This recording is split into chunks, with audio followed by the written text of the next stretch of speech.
শুভেচ্ছা, শুভ দুপুর, সুপ্রিয় দর্শক সবাইকে সাদর আমন্ত্রণ জানাচ্ছি আমাদের ফ্রেশ প্রিমিয়ামটি তারকাকথনের আয়োজনে এবং আশা করছি সবাই খুব খুব ভালো আছেন এবং খুব আনন্দে পরিবারের সঙ্গে একটা চমৎকার ঈদ কাটিয়েছেন এবং আমরাও তাই করেছি এবং পুরো চ্যানেল ঈদ ট্রান্সমিশন আপনারা সানন্দে উপভোগ করেছেন সেই প্রত্যাশা নিয়ে আজকে আয়োজন শুরু করছি এবং আজকে খুব চমৎকার একটা আড্ডা হবে কারণ চমৎকার দুজন মানুষ আমাদের সঙ্গে রয়েছেন দুজন ভীষণ গুণী অভিনয় শিল্পী এবং তাদের চেহারা দেখলে আপনারা আসলে বুঝতে পারবেন তারা কারা এবং তারা খুবই ভালোবাসার মানুষ। আমার মনোজ প্রামাণিক আমার ঠিক ডান দিকে এবং সেই সঙ্গে রয়েছেন তন্ময়, আমাদের পরিবারের একজন ছেলে এবং আমার খুব প্রিয় একজন অভিনেতা, ইতিমধ্যে হয়েছেন তিনি।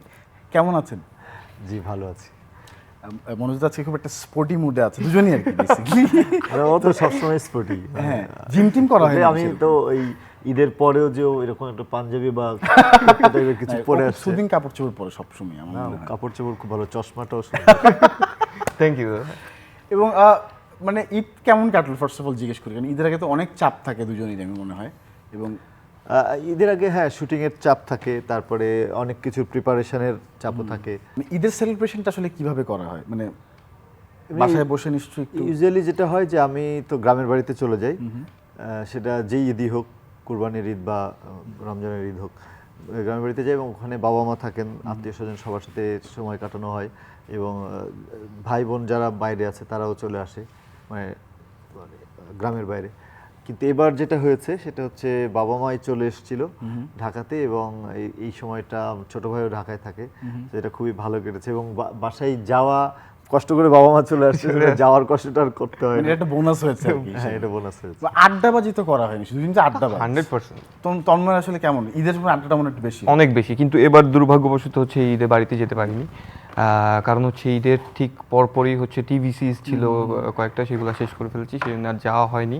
তবে আড্ডাবাজি এবার যেহেতু এলাকায় যাইনি, আড্ডাবাজি একটু কম হয়েছে, ফ্যামিলিকে বেশি সময় দিয়েছি। আচ্ছা, একটা মজার ব্যাপার হচ্ছে ঈদের এক সবথেকে বড় আকর্ষণীয় ব্যাপার হচ্ছে দর্শকরা নিশ্চয়ই আমার সঙ্গে রিলেট করতে হবে, যারা আমরা রাজধানী ঢাকায় থাকি, রাস্তা কিন্তু ভীষণ খালি থাকে এবং সেই সময়টা আসলে যারা আমরা যে ফেসটা করি প্রতিদিন, যেটা করি সেটার ব্যাপারে কিন্তু পুরো একদম মানে অনেকে ঘটা করে বেরিয়ে হয় হচ্ছে রাস্তা থেকে উপভোগ করার জন্য। সত্যি আমি বের হই, এবার হয়েছে আর কি, মানে এবার তো ঢাকা রাস্তা ফাঁকা আছে, মানে ঈদের কয়েকদিন আগে থেকে আসলে ফাঁকা হয়ে যায় এবং ঈদের কয়েকদিন পর পর্যন্ত ফাঁকা থাকে। রাইট, এটা বিশেষ করে এই ঈদে কোরবানির ঈদ এটা বেশি হয়, কারণ কোরবানির ঈদে সবাই মানে যেহেতু কোরবানি দিতে হয় সেটা গ্রামের বাড়িতে চলে যায়, একদম পুরো ফাঁকা থাকে। ফাঁকা ছিল, এবারও ছিল এবং আমরা চমৎকার, যেমন ধরেন এয়ারপোর্ট থেকে গুলিস্তান যেতে 0 পয়েন্ট পর্যন্ত আপনার 18 থেকে 19 মিনিট বাইকে, এটা আমি এক্সপিরিয়েন্স করেছি। 18 থেকে 19 মিনিট উড়ে গেছে ভাই।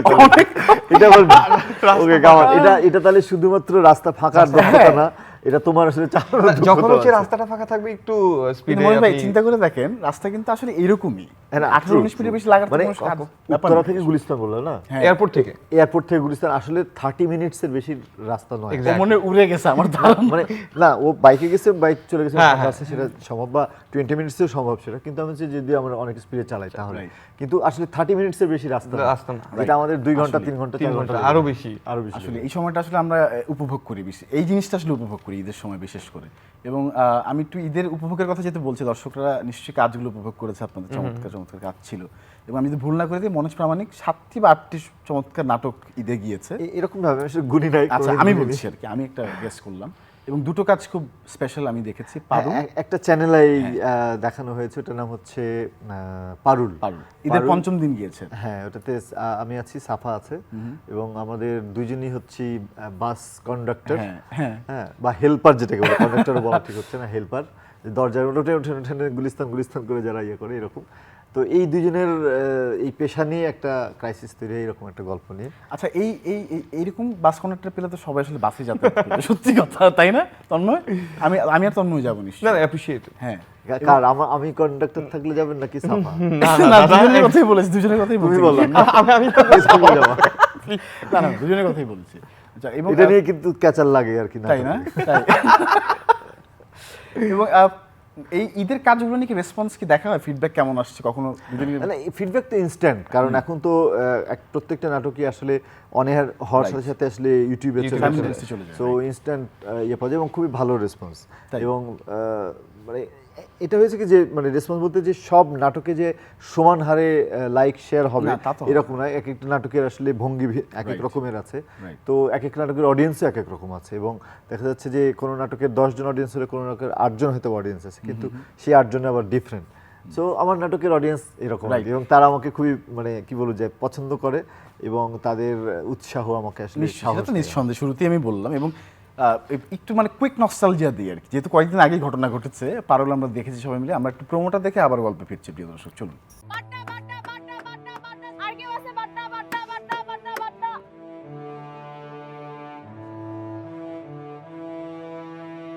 উত্তর আব্দুল্লাহপুর উত্তর আব্দুল্লাহপুর উত্তর আব্দুল্লাহপুর উঠেন উঠেন উঠেন উঠেন উঠেন।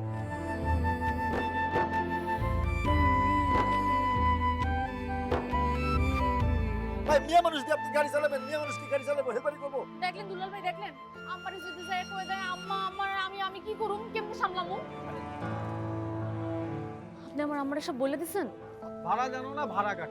আর মেয়ে মানুষ হইয়া হেল্পারি করো, লজ্জা করে না? এই কিসের লজ্জা চাচা কিসের লজ্জা হ্যাঁ হেল্পারি করি খারাপ কোনো কাম করি না 10 টাকা দেন এবং আমার আমার মানে এত ভালো লাগে ব্যাপারটা, আমি এটা আসলে জোকসে পার্ট, আমি মজা করছিলাম একটু আগে। অনেক অনেক ড্রাইভার ভদ্র মহিলা আছেন যারা চমৎকার গাড়ি চালান এবং নিয়ম মেনে গাড়ি চালান, এবং আমি জানি না হেল্পার আছে কিনা, মেবি আছে সেই গল্পতে, এবং অসাধারণ লাগে আমার ধানমন্ডিতে বিশেষ করে Yes, দেখা যায়। হ্যাঁ এটা খুবই সুন্দর, এবং যে কোনো সেক্টরে আসলে আমি তো টিচিংয়ে আছি, তো আমি দেখি যে মানে মেয়েরা অনেক বেশি মানে ছাত্রী যারা আর কি তারা অনেক বেশি স্টাডিয়াস, রাইট রাইট, এবং অনেক বেশি সিনসিয়ার। একদম একদম, তারা সব ক্ষেত্রে স্টুডিয়াস হয় আমার কাছে মনে হয়, বাই জেন্ডার বলি আর যেটাই বলি না কেন। এবং সমতার কথা আমরা সবসময় বলি, সমতা কেন এই জায়গায় আসবেন, এবং ব্র্যাক থেকে অনেকে ট্রেন্ড হয়ে আসলে ড্রাইভারের এই পেশায় যুক্ত হয়েছেন। তারা কিন্তু আসলে আমাদের মতো পরীক্ষা দিয়ে বা এরকম না, তারা কিন্তু শিখে এসে শিখে পরে এসে, হ্যাঁ এই পেশায় ট্রেনিং যুক্ত নিয়েছে, হয়েছেন। ট্রেনিং ছাড়া আসলে তো Training ছাড়া রাস্তায় আসলেই আমাদের- রাইট, হুইচ ইজ মানে ভেরি মাচ অ্যাপ্রিসিয়েটেড। আমার কাছে এই ব্যাপারটা খুবই ভালো লাগে, এবং অনেকের কাছে নিশ্চয়ই ভালো লাগে। এবং এই গল্পটি যখন আসলো মনোজ আপনার কাছে, তখন আসলে কেমন লেগেছে যে এরকম একটা গল্পে কাজ করবো? না, আমার খুবই ভালো লেগেছে, কারণ হচ্ছে বাস হেল্পার বা কন্ডাক্টর, হ্যাঁ, এবং ওই জার্নির মধ্যে দিয়ে যাওয়া নতুন একটা বিষয় খুঁজে পাচ্ছিলাম আর কি গল্পের মধ্যে। এবং তারপরে দেখলাম যে এটা এরকম গল্প না, মানে খুবই রিয়েলিস্টিক গল্প আর কি, যে এদের জীবন এবং এদের জীবনের ক্রাইসিস, এদের দুজনের মধ্যে আবার কি ক্রাইসিস তৈরি হয় এইসব নিয়ে, মানে প্রেম টেম আছে কিন্তু এটা আসলে ঘটনাক্রমে হয়ে যাওয়া প্রেম আর কি। Right. হ্যাঁ, তো ওই জিনিসগুলো দেখে খুবই রিয়েলিস্টিক লাগছিল, এবং আমার এবং ঝগড়া থেকে প্রেম নিশ্চয়ই, যে কেউ প্রথমে তো আসলে ডিবেট ছিল নিশ্চয়ই যে ও কেন করবে এটা, হ্যাঁ, সাফার সঙ্গে, kind তাই of, না? হ্যাঁ, kind of, Right. ঝগড়া এবং থেকে প্রেম। খুবই সুইট একটা স্টোরি প্রিয় দর্শক, আপনারা নিশ্চয়ই উপভোগ করেছেন এবং অনলাইনে নিশ্চয়ই আবার উপভোগ করবেন যদি সেটি থেকে থাকে। এবং তন্ময়ের কাছে আসবে, তন্ময় এবারের কাজ নিয়ে একটু শুনি কি কি গেল। এবার হচ্ছে যেটা আসলো গত 28 তারিখে আসলো মার্কিউলিস, আবু সাইদ ইমন ভাইয়ের। Who is Marculis by the way? হ্যাঁ, আমি জানতে চাই হুজ মার্কিউলিস। এটা আসলে দেখতে হবে, অলরেডি পিপল এটা আসলে দেখতে হবে ভাই। দেখতে আছে। না তার আচ্ছা শুনি, একটু গল্পটা শুনি। মানে আসলে গল্পটা আমার মনে হয় যে গল্পটা একটা প্রতিবাদের গল্প, প্রতিবাদের গল্প, এবং আসলে মানে বিভিন্ন অন্যায় হয় আমাদের এই ইসেতে সমাজ ব্যবস্থায়, তো এই অন্যায়ের প্রতিবাদের গল্প, মানে এই অসঙ্গতি নিয়ে আসলে, অসঙ্গতি নিয়ে। Okay. হ্যাঁ, তো আর সবটা বলা যাচ্ছে না। না সব বলছি না, এবং আমি দর্শকদের একটু বলি যে দর্শকদের পুরো গল্পটা না বলছি, কারণ হচ্ছে যে যারা দেখেনি তারা যাতে পরে তারা দেখে যেন পরবর্তী সে আনন্দটা নিতে পারে। গল্প বলে Exactly. সে আনন্দ নষ্ট হয়ে যাবে। আমরা একটু টিজারটা দেখে টিজ করে আসি Please, দর্শকদেরকে, তারপর আবার ফিরছি। চলুন প্রিয় দর্শক, আমি এখন উপভোগ করে নিই, আমি করব এবং আমি সময় নিয়ে করব আসলে। ইনফ্যাক্ট চরকিতে স্ট্রিমিং হচ্ছে এখন, আপনারা চাইলে দেখতে পারেন প্রিয় দর্শক। মার্কিউলিস, মার্কিউলিস নামটা কেন দেওয়া হয়েছে তোমার? আসলে মার্কিউলিস নামটার পেছনে তেমন কোনো লজিক নেই, একটা অস্তিত্বকে বোঝানো হয়েছে Marculis. And it rhymes with Hercules, so আসলে হ্যাঁ হ্যাঁ যুক্তি আছে আসলে। এবং অসঙ্গতির কথা বলছিলেন, এবং অনেকগুলো বিষয় এখানে দেখলাম, অনেক, এবং খুব সুন্দরভাবে চিত্রায়ন করা হয়েছে স্পষ্ট করে আসলে। আমি নিশ্চয়ই মনোযোগ মনে দেখবে আমার মনে হচ্ছে। আমি এখনো দেখিনি, কিন্তু Exactly. এটার আবু সাহেদ ইমন হ্যাঁ। আমাকে শুনলে বকা দিবে, কারণ এটাতে আমার একটা ক্যারেক্টার অ্যাক্টিং করার কথা ছিল, আচ্ছা। কিন্তু স্কেজুয়াল মিলাইতে পারি না।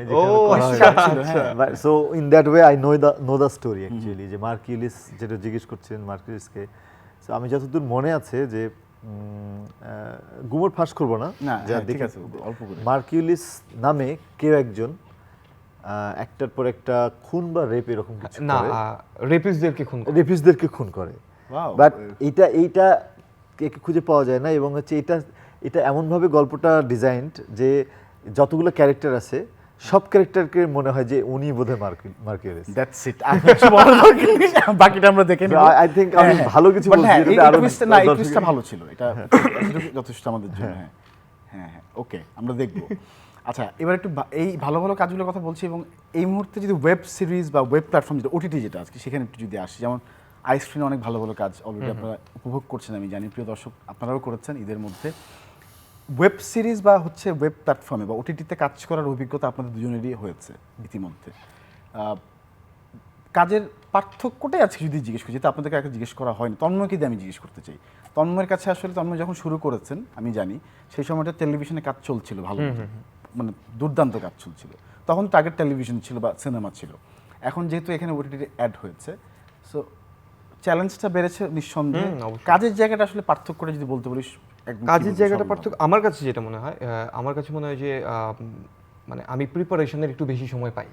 অ্যাক্টার্স প্রিপারেশন তো থাকে না, মানে লেন্থটা অনেক বড়। হ্যাঁ হ্যাঁ হ্যাঁ। তো আমি আমার মানে অ্যাজ অ্যান অ্যাক্টর আমি আমার প্রিপারেশনের সময়টা অনেক অনেক অনেক বেশি পাই। যে আমি একটা ক্যারেক্টার প্লে করব, ওইটা নিয়ে একটু ভাবার বিষয় আছে, যে জিনিসটা প্লে করব সেটা নিয়ে একটু বিভিন্ন বিষয় ভাবতে হয় স্ক্রিপ্টটা পড়ে, তো একটা ক্যারেক্টারকে দাঁড় করাতে হয়। তো এই সময়টা আমি বেশি পাই, আমার কাছে এটাই পার্থক্য মনে হয়।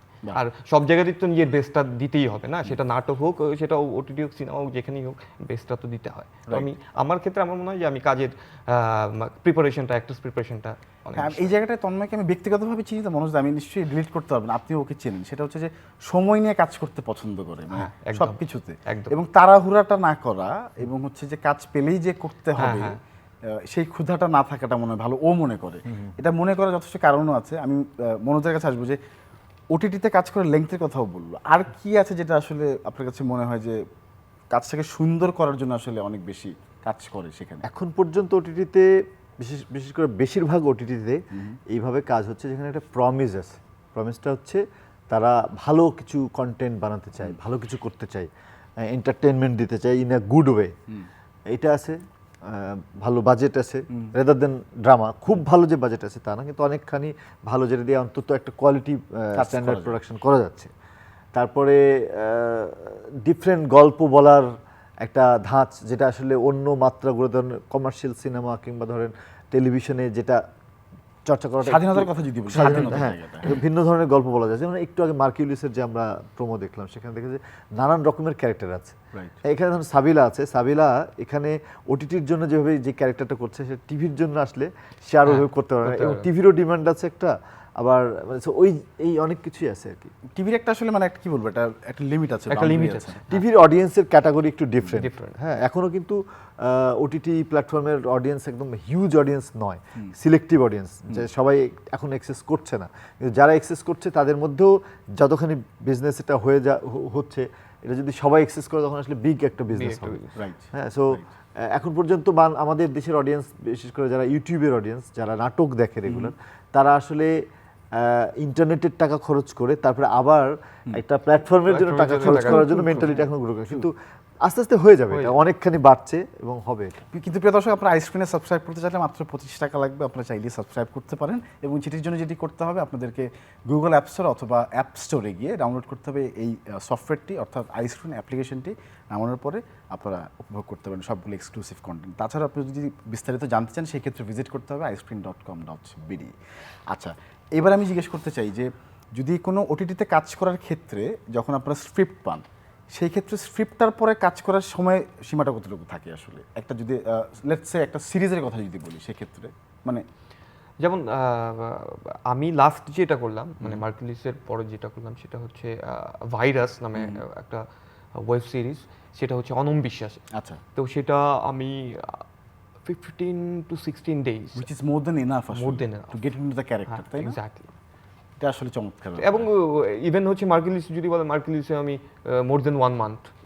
মানে এর মাঝে কোনো কাজ আপনি করেননি? এর মাঝে কাজ তো করেছি, অবশ্যই করেছি, কিন্তু মানে যেমন টিভিসি যেগুলো মানে প্রিপারেশন খুব কম লাগে এগুলো, কিন্তু মাথার মধ্যে ওইটা ছিলই।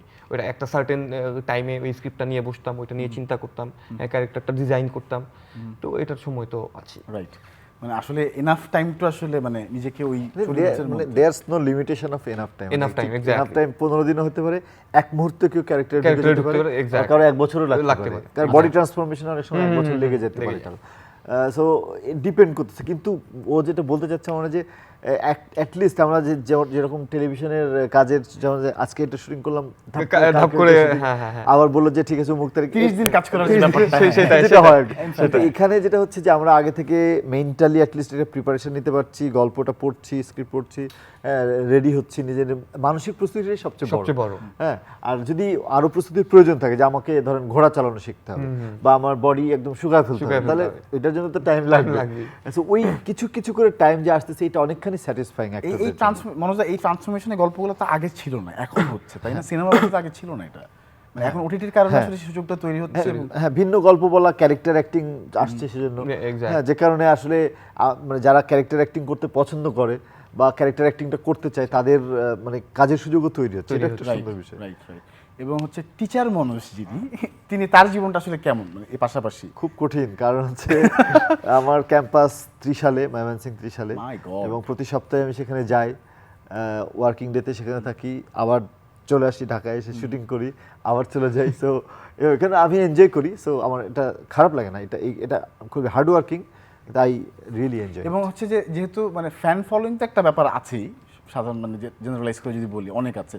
তার পাশে স্টুডেন্টরা তো একদম ডিরেক্ট ফ্যান, ফিডব্যাক দেওয়ার জন্য নিশ্চয়ই বলে না যে স্যার এটা ভালো কাজ করেছেন।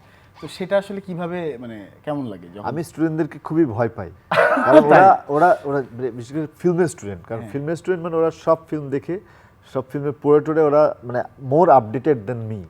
আচ্ছা, হ্যাঁ, এবং ওরা জানে যে অনেক কিছুই দেখা যাচ্ছে আমি দেখিনি, ওরা দেখে ফেলছে। এবং আমি কাজ নিয়ে, আমার কাজ নিয়ে কথাই বলি না ওদের সাথে, ওদের এক্সপ্রেশন দেখলে বুঝে যায় যে এটা মানে সব কাজ নিয়ে তো কথা বলি না, দুই একটা যেটা নিয়ে আমার এক্সপেকটেশন থাকে যে ওরা কি বলে, ওটা দুই একটা কথা বললে আমি বুঝে যাই, ওদের এক্সপ্রেশনে বুঝে যাই। আচ্ছা মনোজ, ওখানে কি পড়ান সেটা দর্শক একটু বলতে চাই আর জিজ্ঞেস আচ্ছা, আমি ওখানে পড়াই হচ্ছে ফিল্ম অ্যান্ড মিডিয়া স্টাডিজ ডিপার্টমেন্টে, জাতীয় কবি কাজী নজরুল ইসলাম বিশ্ববিদ্যালয়, এটা একটা পাবলিক ইউনিভার্সিটি, Yes. সেখানে বিভাগে পড়াচ্ছি। রাইট, আমি জানতাম, তারপর দর্শকদের জন্য জেনে জানালাম আর কি, যে পর্দায় যারা আছেন এই মুহূর্তে দেখছেন। এবং হচ্ছে যে এখন যদি এই যে আপনি পড়াচ্ছেন, এখন তো আমাদের ফিল্ম নিয়ে অনেক পড়াশোনা হচ্ছে বাই দ্য ওয়ে, জি। তো প্রাতিষ্ঠানিকভাবে পড়াশোনার ব্যাপারটা তো আগে ছিল না, কিন্তু আগে অনেক ভালো ভালো কাজ হয়েছে নিঃসন্দেহে। এখন এটা হওয়াতে মানে এখন যে ফিল্ম মেকিংয়ের যে পড়াশোনা হচ্ছে, বিশেষত ফিল্ম মেকিংয়ের উপরে, সেক্ষেত্রে কি আমাদের ইম্প্যাক্ট আপনারা বুঝতে পারছেন? অবশ্যই ইম্প্যাক্ট আসবে, এটা চট করে ইম্প্যাক্ট চাইলে ভুল হবে। আচ্ছা। হ্যাঁ, কারণ একটা ইনস্টিটিউশনে কেবল শুরু হয়েছে কিছু ইনস্টিটিউশন, তাদের থেকে স্টুডেন্টরা পড়ে বের হবে, তারা মার্কেটে ইন্ডাস্ট্রিতে কাজ করবে, করতে করতে দক্ষ হবে, দেন তারপরে হয়তো তাদের মধ্যে কেউ কেউ ভালো ভালো কাজ করবে। So it will take some time. আরেকটা বিষয় হচ্ছে যে ইনস্টিটিউশন আগে ছিল না, এটা আমি মনে করি না। আচ্ছা। ইনস্টিটিউশনের ফর্ম নানান রকম আছে, Right. এখন বিশ্ববিদ্যালয়ে, পাবলিক বিশ্ববিদ্যালয়ে পড়ানো হচ্ছে বা সরকারি ইনস্টিটিউট, একটা মানুষের ইনস্টিটিউশন হতে পারে, একটা মানুষের ইনস্টিটিউট হতে পারে। আমাদের যে ফিল্ম মেকিং, আগে ধরেন আমাদের এফডিসি একটা ইনস্টিটিউট ছিল, এখনকার অবস্থা কি আমি সেটা জানি না, কিন্তু এফডিসিও একটা ইনস্টিটিউট ছিল, বা যারা ওখানে ডিরেকশন দিতেন, পরিচালনা করতেন, তারাও আসলে একটা ইনস্টিটিউটই ছিলেন আসলে। একদম। যে এই যে এখন টেকনিক্যাল সাইডটা কিন্তু অনেক সাউন্ড হয়েছে ওটিটিতে স্পেশালি, আপনাদের মুখ থেকে একটু আগে বোঝা যাচ্ছিল কথাটা শুনে। টেকনিক্যাল সাইডগুলোতে মানে নিজের এক্সপার্টিস বাড়ানোর জন্য সেই সুযোগ কি তৈরি হয়েছে ইউনিভার্সিটিতে? না, এখনো আরো আসলে অনেক এক্সপার্ট মানে এবং প্র্যাকটিক্যাল ফিল্ডে যারা কাজ করছে এবং প্র্যাকটিক্যাল এক্সপিরিয়েন্স যাদের আছে, প্র্যাকটিক্যাল এক্সপার্টিস আছে, এরকম লোক আসলে একাডেমিতে, মানে এটা তো ধরেন একাডেমি আবার একটু তো আমলাতান্ত্রিকভাবে চলে, সো এই ধরনের কোয়ালিফিকেশন, এই ধরনের সার্টিফিকেট না থাকলে তারা বিশ্ববিদ্যালয়ের টিচার হতে পারবে না, এরকম কিছু নিয়মের মধ্যে আছে। সো ওই নিয়মগুলোকে প্রয়োজন সাপেক্ষে পরিবর্তন করে বা এটাকে পরিমার্জনা করে আসলে আমার মনে হয় যে হচ্ছে যারা প্র্যাকটিক্যাল ফিল্ডে কাজ করে, অভিজ্ঞ, তাদেরকে দিয়ে আসলে মানে ক্লাস করানো প্রয়োজন, প্র্যাকটিক্যাল কোর্সগুলোর আর কি, যেমন সিনেমাটোগ্রাফি বা এডিটিং কিংবা অ্যানিমেশন বা ইভেন ডিরেকশন। হ্যাঁ, একদম।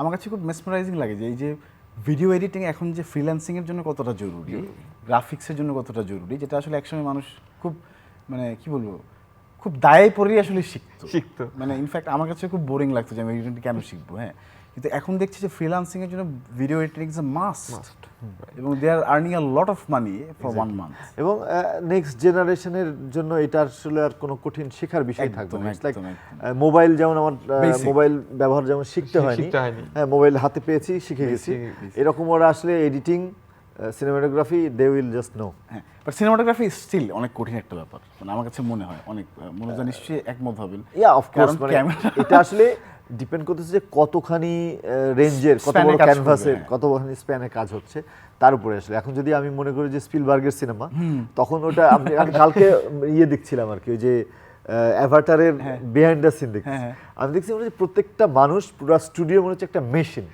যে এখানে যন্ত্র, এখানে লাইট, এই সেই দিয়ে মানুষের গায়ের মধ্যে ওয়্যার টয়ার, এখানে ক্যামেরা, মানে জাস্ট মানুষটাকে মেশিন মনে হচ্ছে, মানে যে মেশিন দিয়ে একটা বৈজ্ঞানিক কাজকর্ম চলতেছে, শুটিং মনে হচ্ছে। হ্যাঁ, অবাক হয়ে যায় কিভাবে পারফর্ম করে। সো ওই স্প্যানের কাজ হলে তখন এটার মানে অনেক কমপ্লিকেসি থাকবে। কিন্তু আপনি যেটা বলছেন যে রেগুলার লাইফের যে চিত্র উৎপাদন, স্টোরি দেওয়া আর কি, পরিবেশন, স্টোরি দেওয়া, এটাতে মানুষ খুব দরকার। এবং আরো ক্যামেরা তো অনেক হ্যান্ডি হয়ে যাচ্ছে, এবং আমাদের মোবাইলে এখন অনেক শক্তিশালী ক্যামেরা হয়ে গেছে, এবং দেখবেন যে আরো হ্যান্ডি হয়ে গেছে ক্যামেরা, মোবাইলের মধ্যে অনেক অনেক হেভি ক্যামেরা, এবং সেটা দিয়ে মানুষ অনেক হেভি ভিডিও বানাচ্ছে। এবং আইফোন দিয়ে বা কিছু অ্যান্ড্রয়েড ফোন দিয়ে এমন এমন মানে টেকনিক্যালি ভিডিও বানানো সম্ভব। হ্যাঁ, আমি বলি একটা ঘটনা। আমি মানে নেটফ্লিক্সে একটা ডকুমেন্টারি সিরিজ দেখছিলাম, there is a camera which is very expensive, doji something কিছু একটা, ওইটা হচ্ছে it's like a drone camera. ওইটা যদি একটা মানুষকে দিয়ে ছেড়ে দেওয়া হয়, ওই ক্যামেরাটা আপনার প্রত্যেকটা ইম্পর্টেন্ট অ্যাক্টিভিটি ফোকাস করে লক করে আপনাকে ভিডিও করবে, কাউকে লাগবে না। বুঝছেন তন্ময়? This is ম্যাসমেরাইজিং। মানে এখন আর আমার মনে হয় মানুষকে ছাড়িয়ে টেকনিক্যালিটিস মানে বেশি কি বলবো প্রায়োরিটাইজ করা হচ্ছে, এবং সেভাবে তৈরি হচ্ছে সবকিছু। আমি এনে সামনের দিনগুলো কত সুন্দর বা কত ভয়ঙ্কর সুন্দর হতে চলেছে। আমার একটা জিনিস মনে হয় যে আজকে তো ধরেন দুইজন অভিনেতাকে নিয়ে এসে আপনারা প্রোগ্রাম করছেন, এক সময় অভিনেতা খুঁজে পাওয়া যাবে না। একসময় অ্যানিমেশন এত রিয়েলিস্টিক হয়ে যাবে যে ওকে দেখবো, একটা ছবি নিবে, ওর মতো হুবহু একটা ফিগার বানায় ফেলে, ওর অ্যাক্টিংই করতে হবে। হ্যাঁ, এআই এবং আমার মনে হয় এআই যে আর্টিফিশিয়াল ইন্টেলিজেন্স, এটা সবকিছু আমার মনে টেক ওভার করে ফেলবে, আমার ধারণা। মানে আমি জানি না, সম্ভাবনা অনেক বেশি। মানুষ হাসবে যে একসময় মানুষ দিয়ে অভিনয় করানো হতো, আমাদেরও তো গরু দিয়ে হচ্ছে আমাদেরও তো আসলে দাদা অনেক ট্রান্সফরমেশন হয়েছে নিজেদের ক্ষেত্রে। আমরা যখন 2008-এ যখন আমি ফেসবুক খুলেছি, তখন কিন্তু ফেসবুকে স্ট্যাটাস দিতাম, এবং তখন একটা বানান ঠিক করতাম, ধীরে ধীরে লিখতাম, কি লিখবো ভাবতাম। এখন তো সেই জায়গায় ব্যাপারটা নাই, এবং আমাদের ডিভাইসেসগুলো অনেক বেশি আপগ্রেডেড হয়েছে। আমরা রিলস বানাচ্ছি, আমরা রিলস বানানোর সময় চিন্তা করছি সব ঠিক আছে কিনা, বিউটিফিকেশন আছে, ফিল্টারস আছে, এডিটিং অপশনস আছে, মানে সব মিলে আসলে আপনাদের যদি জিজ্ঞেস করি, আপনারা কি আর আগের মতো স্ট্যাটাস দেন? না, আপনারা নিশ্চয়ই এখন রিলস বানান। রিলস বানাই মাঝে মধ্যে, তারপরে মানে ভিডিও ছবি দেওয়া হয়। হ্যাঁ, যদি আগে নাচকে বলা হতো যে আমি রিলস দিব না, একই ছবি 8 বার দিব না, 8 রকম করে দিব না, দেই তো আমরা এখন প্রমোশনের ক্ষেত্রে। তন্ময় নিশ্চয় দেয়। হ্যাঁ, দেই, সত্য কথা। কাজের গুলো দেওয়া হয় বেশি, কাজে তন্ময় ফেসবুকে কেমন সরব নাকি কম? এখন মোটামুটি মানে স্ক্রিন টাইম এডিকশন আছে, মানে সারাদিন ফেসবুক স্ক্রল করতে ভালো সারাদিন না, একটা সার্টেন পিরিয়ড, সারাদিন না, মনে হচ্ছে তো সময় পান না নিশ্চয়ই। আমি হচ্ছে ফেসবুক পেজ, হ্যাঁ আর একটু সময় পেলে ভালো হতো, মানে মনে থাকে না পোস্ট দেওয়ার। ওকে, তারপরে আমার সাথে দু একজন আছে, ওরা পোস্ট দেয়, আমিও পোস্ট দেই, এভাবেই চলছে। কিন্তু প্রফেশনাল কারণে পোস্ট দেওয়া দরকার, কারণ জানান দেওয়া দরকার যে কি করছি। এখন তো আর উপায়ও নাই, এখন তো ট্রাফিকে আসলে ওখানেই যাইতে হবে আমাকে, মানুষকে জানানোর জন্য। এবং ওটিটি যেহেতু এখন ওপেন হয়ে গেছে, which is a good news. আমাদের সব কাজ কিন্তু এখন দেখতেছে মানুষ, হ্যাঁ, এটা খুব ভালো লাগে ভাবতে। আগে কিন্তু অত সুযোগ ছিল না, মানে আগে তো কেউ চিনতই না হয়তো। এবং মানুষের কন্টেন্ট দেখার পরিমাণ অনেক বেড়ে গেছে, ভিডিওস দেখার পরিমাণ অনেক বেড়ে গেছে। সেই ক্ষেত্রে কি কম্পিটিশন ফিল করেন মনোজদা, যে এখন কাজ করছি? কোনোদিন কম্পিটিশন ফিল করি না। I have no competition. যে আমি বলছি কোন জায়গাটা, যে আগে নাটকটা কিন্তু বাংলাদেশের মানুষই দেখতো ইউটিউবে খুঁজে, ভিন্ন ভাষার মানুষ, ভাষাভাষী নিশ্চয়ই দেখতেন না। কিন্তু এখন ওটিটি হওয়ার কারণে, ওটিটির কারণে কিন্তু একই প্ল্যাটফর্মে কিন্তু নেটফ্লিক্সে বাংলাটাও দেখা যাচ্ছে, ইংরেজিটাও দেখা যাচ্ছে, হিন্দিটাও দেখা যাচ্ছে। তো সেখানে তো আপনাকে খুঁজে নিচ্ছে মানুষ ভালো লাগলে, একটা স্টোরি পড়ার পরে। আমরা যখন স্টোরি বোর্ড লাইনটা পড়ি, ওটা পড়ে দেখছি, তো সেখানে কি কম্পিটিশন ফিল হয় না যে আমাকে আসলে মানে আসলে যদি না দেখতো, মানুষ যদি না দেখতো, তাহলে কি আমি আমার বেস্ট দিতাম না, মানে 80% দিতাম আমি আমার পারফরমেন্সে? না, অবশ্যই 100% দিতাম। তো এখনো 100% দিচ্ছি। কম্পিটিশন কেন, দুনিয়ার মানুষ কেন, মানে আরো মানুষ দেখে, তো ওইটাই গুড স্পোর্ট তাইলে বলতে হবে। আরেকটা বিষয় বলবো যে হচ্ছে নেটফ্লিক্সের সাথে বা অ্যামাজন প্রাইমের সাথে আইস্ক্রিনের বা চরকির বা হইচয়ের কোনো রকম কম্পিটিশন হতে পারে না। কেন পারে না? কারণ হচ্ছে যতই অ্যামাজন প্রাইম আর নেটফ্লিক্স ভালো ভালো প্রোডাকশন বানাক, তারা বানাতে থাকবে, সেগুলো মানুষ দেখবে। এবং একই সাথে এই ভূমির মানুষ, এই ভূখণ্ডের মানুষ, তারা আবার এখান থেকে কি তৈরি হচ্ছে এটা দেখার আগ্রহ কোনদিন শেষ হবে? শেষ হবে। রাইট সত্য হ্যাঁ, কথা। এটা দেখবেই, মানে ঠিক আমাদের এখান থেকে কি তৈরি হচ্ছে এটা দেখবে যত, এবং এটাকে যতখানি আপন ভাবতে পারবে ততখানি আপন সম্ভব না, আসলে অন্যকে নেটফ্লিক্স Netflix বা Amazon Prime, right. Thank you very much. Definitely world class content thank you very হচ্ছে। মাচ মনোজ প্রামাণিক আপনাকে। এবং সত্যি বাংলা ভাষার সবচেয়ে সমৃদ্ধ ওটিটি প্ল্যাটফর্ম আইস্ক্রিনে আসলে বাংলা ভাষার কন্টেন্টই তো পাওয়া যায়, এবং সেগুলো তো আমরা আসলে সবচেয়ে বেশি ভালোবাসবো, এটাই স্বাভাবিক। এবং আজকের আড্ডাটা আসলে খুব কি বলবো প্রোডাক্টিভ ছিল আফটার ঈদ, এবং ঈদ সবার ভালো কেটেছে প্রিয় দর্শক, সেই প্রত্যাশা আমি আবারও করছি। এবং সবাইকে অনেক ধন্যবাদ যারা তখন আমাদের সঙ্গে যুক্ত ছিলেন আমাদের এই আড্ডায়। তন্ময়কে ধন্যবাদ, মনোজ প্রামাণিক ধন্যবাদ আপনাকে, ধন্যবাদ চ্যানেল আইকে, এবং সবাইকে প্লিজ ধন্যবাদ। সামনের ভালো ভালো কাজগুলো নিয়ে আবার আসবেন অবশ্যই। স্টুডিওতে। দোয়া করবেন। সবাইকে অনেক ধন্যবাদ প্রিয় দর্শক, শুভেচ্ছা রইল।